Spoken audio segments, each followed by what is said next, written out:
What's up guys, and magandang araw. In today's video ang gagawin natin guys is mag-unbox tayo or buksan natin yung gloves na in-order ko online. Yan guys, kasi pakita ko yung luma kong gloves.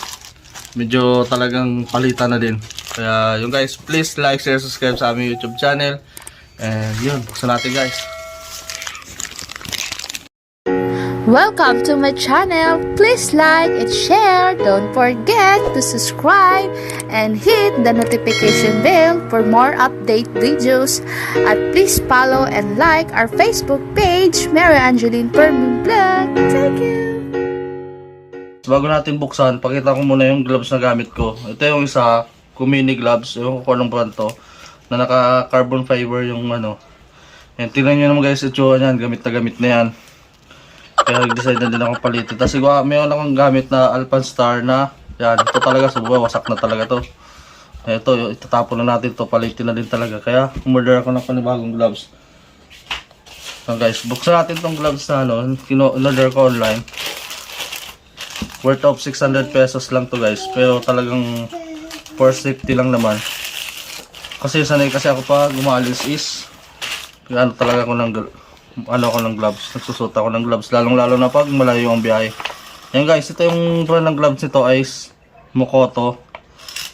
Kasi ilang brand na ako ng gloves. And yun, buksan natin to. Buksan natin. Size nito is large. Yan, ganyan yung ano niya. Ito is yung design niya is naka-carbon fiber. Itong sa may knuckle dito sa may unahan. And yung likod nito is yan, ganyan. Made of rubber. Tapos may brand siyang Mokoto dito. Size nito large lang kasi di ko masyadong along yung size ng gloves ko. And ganito yung lock niya. Testingin natin guys. Ay, sabagay mag-i-expand pa to eh. Muna natin. Dapat pala medyo XL pala sana kinuha natin. Medyo maliit.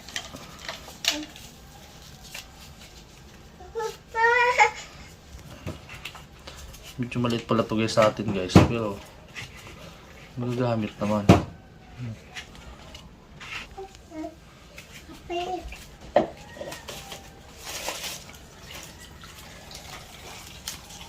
Okay na. Yan na. Ang size nito is large. Dapat pala is XL yata kinuha ko, medyo masagip sa kamay ko. Kasi yung Kumini kasi guys, is yung size nyon is large din. Ito, yung size niya large.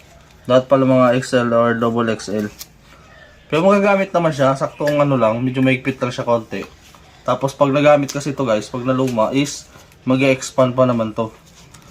Magagamit pa yung niya. Yan, ganyan tsura niya guys oh. Tapos pag naka-jacket ka, ganun. Yan, comfortable naman siya guys, maganda yung tela niya. Yan oh, makapit. Then meron na din siya ditong rubber support. Talaga.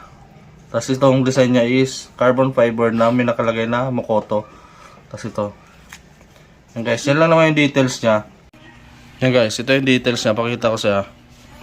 Yan o. Mokoto. Carbon fiber. May logo ng Mokoto. Then, the all new Elite Reborn. Maganda siya guys sa medyo masakip lang konti sa akin. Pero pag nag-expand yung nito, yung pagka-tela nito, yung halimbawa daily mo na siya nagagamit, luluwag naman ito konti, pero saktong-sakto lang guys. Yan siya niya. Yan, carbon check. Yan guys, hanggang dito na lang. Please like, share, subscribe sa aming YouTube channel. Thank you for watching, and pasensya na kayo guys kung minsan medyo matagal tayo mag-upload, pero thank you so much sa mga nanonood pa din, and sa mga bagong subscriber namin dyan. Thank you guys. Ride safe.